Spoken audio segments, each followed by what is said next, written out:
ဒီကနေ့ဘုရားသခင်ရဲ့နှုတ်ကပတ်တော်ကိုဆင်ခြင်ဖို့ရန်ဓမ္မရာဆိုရင်တတိယဆောင်အခန်းကြီး19အပိုက်ငယ်19ကနေ21ထိဖြစ်ပါတယ်ထိုအရက်မှအေလိယသည်တွားပြီးလျင်နွားငါးရှင်းနှင့်လဲထွန်လျက်နောက်ဆုံးနွားရှင်း၌ကိုယ်တိုင်လိုက်သောရှာဖတ်သာအေလိရှဲကိုတွေ့၍အနား၌ရှောက်စဉ်တွင်မိမိဝိလုံကိုသူ့အပေါ်မှာတင်လေ၏အေလိရှဲကနွား12ရှင်းနဲ့လဲထွန်တယ်မြန်မာကျမ်းစာမှာတော့9ရှင်းအင်္ဂလိပ်ကျမ်းစာမှာ12ရှင်းဖြစ်တယ်အဲ့တော့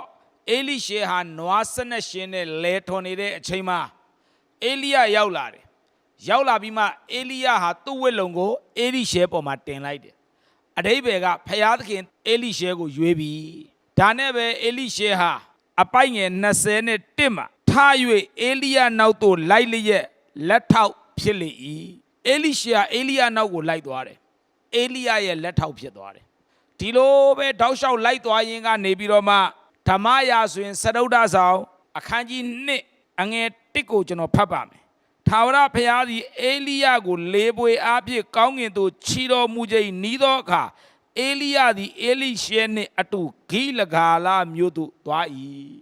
အေလိယနဲ့အေလိရှဲဟာဂိလဂါလမြို့ကိုသွားတယ်ဂိလဂါလမြို့မှာနေလဲနေပြီးတော့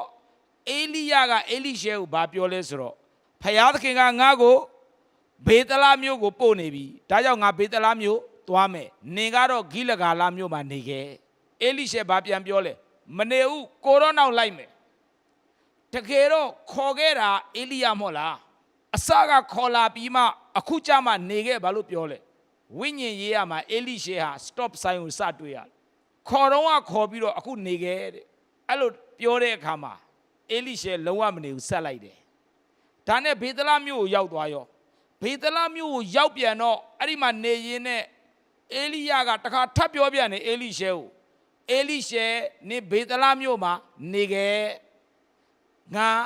ယေရိခေါမြို့ကိုသွားမယ်ဖယားခင်ငါကိုယေရိခေါမြို့ကိုဆေလွတ်တယ်အပိုက်ငယ်4မှာပြောပါတယ်ဒါနဲ့အေလိရှဲဘာပြန်ပြောလဲကျွန်တော်မနေဘူးဆက်လိုက်မယ်အေလိရှဲရဲ့အသက်တာထဲမှာ stop sign ထပ်တွေ့ကျွန်တော်တို့က2ခါလောက်အဲ့ဒီလိုကျွန်တော်တို့ကိုပြောမယ်ဆိုရင်ကျွန်တော်တို့လိုက်မလားမလိုက်တော့နေခဲ့တော့မှဘာဖြစ်လို့လဲ तू မခေါ်ကျင်တာဘာဖြစ်လို့လိုက်မလဲကျွန်တော်ခံစားရမှာအစပြုတ်ပြီးခေါ်လာတော့ကအေလိယကခေါ်လာတာအခုလမ်းတဝက်ရောက်မှနေခဲ့ဘာလို့ပြောလဲခံစားရမှာပဲနော်ဝိညာဉ်ရေးရမှာအေလိရှဲဟာဂုံတက်ကိုစတက်ရတယ်ဂုံစင်းဆိုတာလွယ်ပေမဲ့ဝိညာဉ်ရေးရဂုံတက်ဆိုတာမလွယ်ဘူးနော်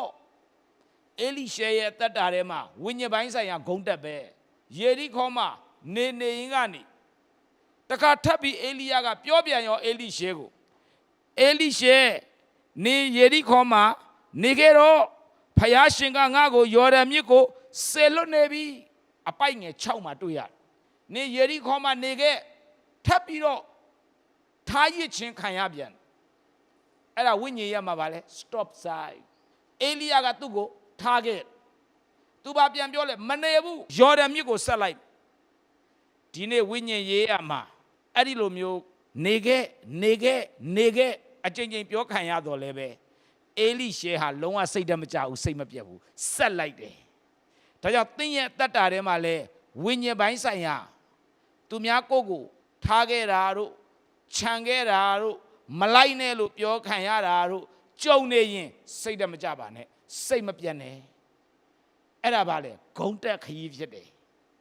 ဆက်လိုက်သွားတယ်ယော်ဒန်မြစ်ရောက်တဲ့အခါကျတော့အေလိယကအေလိရှဲကိုမေးတယ်အေလိရှဲ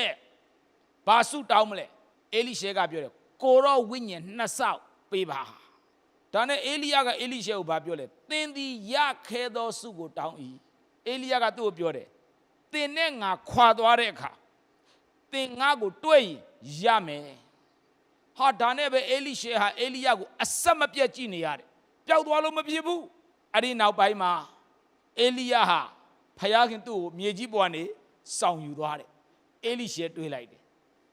တကယ်ပဲအေလိရှဲဟာအေလိယရဲ့ဝိညာဉ်2ဆရပါတယ်ဘလို့နီးနဲ့ကျွန်တော်တို့တွေ့နိုင်တယ်လဲဆိုရင်အေလိယဟာမြေကြီးပေါ်မှာ အမှုတော်မြက်ထဲမှာတွာလာတော့ကနမိတ်လက္ခဏာ16ခုလုပ်ခဲ့အေလိရှဲကတော့နမိတ်လက္ခဏာ32ခုလုပ်ခဲ့တာတွေ့ရတယ်အဲ့ဒီအရာကို Dates Bible ထဲမှာတေချာတန်းစီပြီးရေးထားတာဖြစ်တယ်ဒါကြောင့်မလို့ချစ်တော်ညီကိုမောင်မဝိညာဉ်ပိုင်းဆိုင်ရာမှာလူတွေရဲ့ stop ဆိုင်ပြတာကြုံနေရရင်စိတ်တမကြနဲ့ရှစ်တိုးပါအသင်းတော်ကဏ္ဍမှာ stop ဆိုင်ပြခံရရင်စိတ်တမကြနဲ့ရှစ်တိုးပါကိုခြံထားခြင်းခံနေရရင်စိတ်တမကြနဲ့ပြန်မလှဲ့နဲ့အဲ့ဒါဝိညာဉ်ပိုင်းဆိုင်ရာဂုံတက်ခရီးဖြစ်တယ်ဖယားရှင်ကအံ့ဩပွဲအစနဲ့ချီပြီးတော့ကောင်းကြီးပေးမှဖြစ်တယ်ဟာလေလုယာနောက်တစ်ယောက်အကြောင်းကိုကျွန်တော်ပြောခြင်းတရားဟောရာကျမ်းအခန်းကြီး34အပိုက်ငယ်6ကိုဖတ်ချင်ပါတယ်မောရှေအတွက်ငိုကြွေးမြည်တမ်းသောနေ့ရက်ကာလလွန်ပြီးမှနှုံဤသားယောရှုသည်အထက်ကမောရှေ၏လက်တင်မင်္ဂလာကိုခံရသဖြင့်အရင်တုန်းကမောရှေကယောရှုကိုလက်တင်မင်္ဂလာပေးခဲ့တယ်အဓိပ္ပာယ်ကဘာလဲမောရှေရဲ့ကိုစားယောရှုဟာအမှုတော်မြတ်ထဲမှာပါဝင်ဆက်ကပ်ဖို့ဖြစ်တယ်မောရှေဥဆောင်တဲ့အတိုင်းတရက်တစ်ချိန်ကြာရင်ယောရှုဟာအဲ့ဒီနေရာမှာဆက်ပြီးဥဆောင်ဖို့ဖြစ်ပါတယ်ဒီလိုနဲ့ပဲယောရှုမတ်စာအခန်းကြီး1အပိုက်ငယ်1ကိုကျွန်တော်ဖတ်ပါမယ်ထာဝရဘုရား၏ကျွန်မောရှေသည်အနိစ္စရောက်သောနောက်မောရှေလက်ထောက်နုံဤသားယောရှုအားထာဝရဘုရားကမောရှေအနိစ္စရောက်ပြီအရိပ်ဗျာမောရှေသေပြီယောရှုလန့်ပြီဘာဖြစ်လို့လဲသူဥဆောင်ရမယ့်လူတွေဟာမလွယ်ဘူးယောရှုဟာမောရှေရဲ့နောက်ကိုလိုက်နေတဲ့အချိန်မှာကောင်းကောင်းသဘောပေါက်တယ်မောရှေဟာဖယားသခင်ရဲ့နှုတ်ကပတ်တော်ကိုဓာတ်ရိုက်ကြားတဲ့သူဖြစ်တယ်ဖယားနဲ့အသက်ရှင်တဲ့သူတစ်ယောက်ဖြစ်တယ်အင်မတန်နူးညံ့တဲ့ပုဂ္ဂိုလ်တစ်ယောက်ဖြစ်တယ်မောရှေဟာအဲ့ဒီလိုလူတော်မှဒီဣသရေလလူမျိုးရဲ့ဒဏ်ကိုမခံနိုင်ဘူးနော်ဒါကြောင့်ယောရှုဟာအဲ့ဒီဣသရေလလူတွေကိုဥဆောင်ဖို့အယမ်းကြောက်တယ်ဥမဆောင်ရဲဘူးဘာဖြစ်လို့လဲဣသရေလလူတွေဟာအလွန်တရာကောင်းမာတဲ့သူတွေဖြစ်တယ်အဲ့ဒါကိုယောရှုဟာမောရှေနောက်ကိုလိုက်ရင်းနဲ့ကောင်းကောင်းသဘောပေါက်နေတာဖြစ်တယ်ဒါကြောင့်ယောရှုဟာမလုပ်ရဲဘူးအဲ့အလုပ်ကိုကြောက်နေတာသူကြောက်တဲ့အမှုဟာသူ့စီကိုရောက်လာတယ်မောရှေသေပြီဖယားသခင်ကယောရှုကိုစကားပြောပြီမောရှေမရှိသူလောက်ရမယ်သူသိတယ်ဒါပေမဲ့မသိသလိုနေတာအွန်လိုင်းကကြည့်ရှုနေတဲ့ညီကိုမောင်နှမတွေဖယားရှင်သင်တို့ကိုရွေးကောက်ထားရင်သင်တို့သိတယ်နော်သင်တို့ရဲ့အသက်တာထဲမှာဖယားရှင်စကားပြောပြီးသားသိရသားနဲ့မေးနေတာမသိခြင်းဟန်ဆောင်နေတဲ့သူတွေဒီကနေ့သတိရပါယောရှုလည်းမောရှေသင်သူထားလောက်ရမှာလေဘာလို့လဲသူ့ကိုမောရှေကိုစားလက်ထောက်လှုပ်ထားတာမဟုတ်ဘူးလားလက်တင်မင်္ဂလာပေးထားတာမဟုတ်ဘူးလားသူသိတာပေါ့ဒါပေမဲ့သူကြောက်တယ်မလုပ်ရဲဘူးဒီလူတွေကိုဥမဆောင်ရဲဘူးဝိညာဉ်ရေးရာဂုံတက်ကိုစရတော့မယ်ယောရှုရဲ့ဘဝချစ်တော်ညီကိုပေါင်းတို့ဖယားကယောရှုကိုစကားပြောပြီးယောရှုမောရှေသေပြီသူအယမ်းလန့်နေဖယားရှင်သူ့ကိုဘာပြောတယ်လဲအပိုက်ငယ်9ကျွန်တော်ဖတ်ပါမယ်သင်အသက်တည်သည့်ကာလပတ်လုံးသင်ရှိမှအဘယ်သူမျှမခံမရက်နိုင်ရာမောရှေနှင့်အတူငါရှိတကဲ့သို့သင်နှင့်အတူငါရှိလိမ့်မည်ငါသည်သင်ကိုမစွန့်သင်ကိုပြည့်၍မထားဟာလေလုယာဖယားသခင်ယောရှုကိုခွန်အားပေးရတယ်မောရှေနဲ့အတူငါရှိတယ်လို့သင်နဲ့အတူငါရှိမယ်ငါသင်ကိုမပြစ်ထားဘူးပြန်အားပေးရတာဘာလို့လဲသူ့အတွက်မလွယ်ဘူးလေဝိညာဉ်ပိုင်းဆိုင်ရာဂုဏ်တက်ဖြစ်ပြီနှလုံးခိုင်မာတဲ့လူတွေကိုဥဆောင်ဖို့ဆိုတာသူ့အတွက်မလွယ်ဘူးဒါကြောင့် तू အရန်ကြောက်နေတယ် तू ကြောက်တဲ့အမှုဟာသူ့ခေါင်းပေါ်ရောက်လာပြီဖယားကသူ့ကိုထပ်ပြီးစကားပြောတယ်ယောရှုမတ်စာခန်းကြီး1အပိုက်ငယ်9သင်ကိုငါမှာထားသည်မဟုတ်လောအာယူ၍ရဲရင်ချင်းရှိလောမကြောက်နဲ့စိတ်မပြတ်နဲ့ရဲရင်ပါမကြောက်ပါနဲ့စိတ်မပြတ်နဲ့ဘာလို့ဖယားဒီလိုပြောလဲယောရှုဘာဖြစ်နေလဲကြောက်နေတယ်စိတ်ပြတ်နေတယ်ဒါကြောင့်ဖယားကသူ့ကိုဒီလိုပြောရတာအဲ့ဒီယောရှုရဲ့အသက်တာထဲမှာ ဝိညာဉ်ပိုင်းဆိုင်ရာဘာလဲဂုံတက်ပါဝိညာဉ်ရေးရဂုံတက်ချစ်တော်ညီကိုမောင်တို့မှစင်းတာလွယ်ပါတယ်တက်တာမလွယ်ဘူးနော်ဝိညာဉ်ရေးရဂုံတက်ဆိုတာမလွယ်ဘူးအခုယောရှုစပြီးကြုံရပြီဝိညာဉ်ပိုင်းဆိုင်ရာဘာလဲဂုံတက်အဲ့ဒီယောရှုရဲ့အသက်တာကိုကြည့်ပါအောစရာကောင်းဖခင်သခင်သူ့ကိုကောင်းကြီးပေးတယ်ချီးမြှောက်တယ်ဂုံတက်တဲ့လူတွေရဲ့အသက်တာဘယ်တော့မှသူများနဲ့မတူအောပွဲကောင်းကြီးမင်္ဂလာခံစားရတယ်သူများနဲ့မတူအောစရာကောင်းဖခင်ချီးမြှောက်တယ်မောရှေခေတ်ကအေဒုံပင်လယ်ပါလေနှစ်ချမ်းကွဲတာဣသရေလလူတွေဟာရေပေါ်မှာလမ်းလျှောက်တာမဟုတ်ဘူးမြေပေါ်မှာလျှောက်တာပါကျမ်းစာသေချာကြည့်ပါဣသရေလလူတွေကအေဒုံပင်လယ်နှစ်ချမ်းကွဲပြီးမှမြေလမ်းပေါ်လာတယ်အဲ့ဒီမြေပေါ်မှာလျှောက်သွားတာပါမောရှေခေတ်ကယောရှုခေတ်ကအလိုမဟုတ်တော့ဘူးယော်ဒန်မြေယေဘရဟိတ်ရဲ့ခြေထောက်နဲ့ရေကိုထိတာနဲ့အဲ့ဒီနေရာမှာလမ်းဖြစ်သွားတယ်ရှေ့မှာရေသူတို့နင်းတဲ့နေရာကလမ်းဖြစ်သွားတယ်နောက်တလန်းရှေ့ကိုတိုးသွားရေဟာသူတို့ရဲ့ခြေထောက်နဲ့ထိတာနဲ့ချက်ချင်းအဲ့မှာလမ်းဖြစ်သွားတယ်လမ်းပေါ်ပြီးမှရှောက်တာမဟုတ်ဘူးရှောက်တဲ့နေရာမှာလမ်းပေါ်တာဖြစ်တယ်ဟာလေလုယာလမ်းဖြစ်သွားတဲ့အရှိမရေဘေးပတ်ပတ်လည်မှာရေကလေပုတ်ပုတ်ကြွနေတာသူတို့နင်းတဲ့နေရာမှာလမ်းဖြစ်လာတာဖြစ်တယ်မောရှေခစ်တဲ့ပို့ပြီးတော့မှယောရှုအချိန်မှာစိတ်လှုပ်ရှားစရာကောင်းတယ်ဖယားရှင်အောပွဲကျေးဇူးပြုတယ်အောပွဲချီးမြှောက်တာဖြစ်တယ်ချစ်တော်ညီကိုမောင်တို့မအဲ့ဒီယောရှုအားဖြင့်ဖယားဘာလုပ်လဲခါနန်ပြည်ထိဣသရေလလူတွေကိုပို့ဆောင်တယ်ခါနန်ပြည်ကိုဝင်ခွင့်ရသွားတယ်ဒါကြောင့်မလို့ဒီနေ့ကျွန်တော်အားပေးခြင်းဝိညာဉ်ရေးရထဲမှာဂုံတက်နော်အေလိရှေအေလိယနောက်ကိုလိုက်ရင်းနဲ့ဘာကြုံလဲ stop sign သင်ဂိလဂါလမှာနေခဲ့ကျွန်ုပ်ဘေဒလသွားမယ်မနေဦးလိုက်မယ်သင်ဘေဒလမှာနေခဲ့ကျွန်ုပ်ကိုဘုရားသခင်ယေရိခေါကိုလွတ်တယ်မရဘူးလိုက်မယ်ထပ်ပြောတယ်အေလိယအေလိရှေသင်ယေရိခေါမှာနေခဲ့ကျွန်ုပ်ကိုဘုရားသခင်ဂျော်ဒန်မြစ်ကိုဆေလွတ်တယ်မနေဦးလိုက်မယ်ဝိညာဉ်ရေးရမှာစီတာခြင်းခံရတယ်ဝိညာဉ်ရေးရမှာရက်တန့်ခြင်းခံရတယ်လုံးဝစိတ်တမကြောက်စိတ်မပြတ်ဘူးဆက်လိုက်တယ်အောပွဲ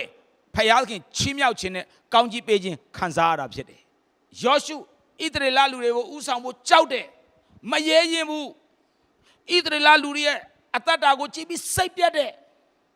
ဘာဖြစ်လို့လဲအဲ့ဒီဣသရေလလူတွေကိုကြည့်ပါဖယားရှင်ကအောပွဲနမိတ်လက္ခဏာလုပ်ပြီးသူတို့ကိုခေါ်ခဲ့တယ်မဟုတ်ဘူးလားလမ်းမှာစားစရာမရှိဘူးစားစရာကျွေးတယ်လမ်းမရှိဘူးလမ်းဖြစ်စေတယ်ပြဿနာရှိတဲ့အားလုံးဘုရားခင်ဖြေရှင်းပေးတယ်ကျေးဇူးပြုတယ်ကောင်းချီးပေးတယ်ဒီလောက်နမိတ်လက္ခဏာတွေခံစားနေရတော့လေဣသရေလလူတွေဟာတခုခုဖြစ်တာနဲ့ဖယားကိုအပြစ်တင်တယ်မောရှေကိုအပြစ်တင်တယ်ဒါကြောင့်ယောရှုဟာဣသရေလလူတွေကိုဥဆောင်ဖို့မရဲဘူးနော်ကြောက်တယ်အဲ့ဒီလူတွေအတွက်စိတ်ပြတ်တယ်ဒါပေမဲ့ဝိညာဉ်ရေးရမှာသူကြောက်တဲ့အမှုသူ့ခေါင်းပေါ်ရောက်လာတယ်ဝိညာဉ်ပိုင်းဆိုင်ရာဖယားကယောရှုကိုအဲ့ဒီနေရာမှာထားပြီးသူတို့ကိုမင်းဥဆောင်ရမယ်ဘယ်လိုလုပ်မလဲကိုမလုပ်ချင်တဲ့အလုပ်ကိုလုပ်ရတယ်ကိုကြောက်တဲ့အမှုကိုစီရောက်လာတယ်စိတ်တမကြနဲ့ဝိညာဉ်ပိုင်းဆိုင်ရာအဲ့ဒါပါလေဂုံတက်ဖြစ်တယ်ဂုံတက်အဲ့ဒီယောရှုအောပွဲဘုရားခင်အသုံးပြုတယ်အောပွဲဘုရားခင်ချီးမြှောက်တယ်ဒါကြောင့်ဒီနေ့ online ကကြည့်ရှုနေတဲ့မိဘများညီကိုမောင်နှမများသင်ရဲ့မိသားစုထဲမှာဝိညာဉ်ရေးရဂုံတက်ဖြစ်နေလားစိတ်တမကြနဲ့စိတ်မပြတ်နဲ့အသင်းတော်ထဲမှာခြံထားခြင်းခံနေရသလားမိသားစုထဲမှာရက်တန့်ခြင်းပိတ်ဆို့ခြင်းခံနေရသလားစီးပွားရေးလုပ်ငန်းထဲမှာ stop sign တွေတွေ့နေသလားပတ်ဝန်းကျင်ကလူတွေကြောင့်သင်ရဲ့သက်တာထဲမှာကြောက်ရွံ့ခြင်းတုန်လှုပ်ခြင်းကြုံနေသလားစိတ်တမကြနဲ့ဖယားရှင်သင်နဲ့အတူရှိတယ်သင်ကိုဖယားရှင်ဝိညာဉ်ပိုင်းဆိုင်ရာပါလဲဂုံတက်ကိုခေါ်သွားနေတာဖြစ်တယ်သင်ရင်ဆိုင်ပါအောစရာကောင်းတဲ့ကောင်းကြီးမင်္ဂလာခံစားရမယ်အေလိယနမိတ်လက္ခဏာ16ခုအေလိရှေ32ခုမောရှေအေဒုံပင်လေကွဲပြီးမှလမ်းပေါ်ပြီးရှောက်တာယောရှုကသူတို့အဖွဲ့တွေနင်းရင်လမ်းဖြစ်နေတာခါနန်ပြည်ထိဘုရားခင်ပို့ဆောင်တယ်ဒါကြောင့် online ကကြည့်ရှုနေတဲ့မိဘညီကိုမောင်တို့များ ကျွန်တော်တို့အတီးတီးရဲ့အသက်တာထဲမှာဝိညာဉ်ပိုင်းဆိုင်ရာဂုံတက်ဆိုတာမှတ်ထားပါစိတ်တမကြနဲ့စက်တက်ရအောင်ဘလို့အခြေအနေပဲရောက်ဝိညာဉ်ပိုင်းဆိုင်ရာမှာဂုံတက်ခရီးကိုပြန်လှည့်မသွားနဲ့စက်တက်ပါအံ့ဩဖွယ်ဘုရားခင်တင့်ကိုမဆကောင်းကြီးပေးချီးမြှောက်တာကိုခံစားရမယ်ဆိုတာဒီကနေ့နှုတ်ကပတ်တော်အပြည့်ဝင်ငှပါတယ်ဒီနှုတ်ကပတ်တော်ကိုကြားတဲ့ online ကမိဘညီကိုမောင်တော်မများသင်မိသားစုထဲမှာဂုံတက်ခရီးကျုံနေရင်ကျွန်တော်နဲ့အတူဆုတောင်းရအောင်သင်ရဲ့အသင်းတော်ထဲမှာဂုံတက်ခရီးကျုံနေရင်အခုချိန်မှာကျွန်တော်နဲ့အတူဆုတောင်းရအောင်သင်ရဲ့အသင်းတော်ကဏ္ဍထဲမှာအမှုတော်ဆောင်နေတဲ့အချိန်မှာဂုံတက်ခရီးကျုံနေရင်စိတ်မပြတ်နဲ့ယောရှုကြုံခဲ့ပြီးပြီအေလိရှေကြုံခဲ့ပြီးပြီကျွန်တော်တို့ကြုံနေရင်စိတ်မပြတ်နဲ့ကျွန်တော်နဲ့အတူဆုတောင်းရအောင်ဖခင်ရှင်အံ့ဩပဲယောရှုကိုပို့တယ်လို့အေလိရှေကိုပို့တယ်လို့သင်နဲ့ကျွန်တော်ကိုလည်းပို့ဆောင်မဲ့ဖခင်ဖြစ်တယ်အဆုံးမှာအံ့ဩပဲဖခင်ကောင်းကြီးပေးချီးမြှောက်တာကိုတတ်သိတဲ့တကွပေါ်လာမယ်ခံစားရမယ်ဆိုတဲ့အကြောင်းဒီကနေ့ဝေငှတယ်ရှိတဲ့နေရာကနေမတ်တက်ရအောင်အတူတူကကျွန်တော်တို့ဆုတောင်း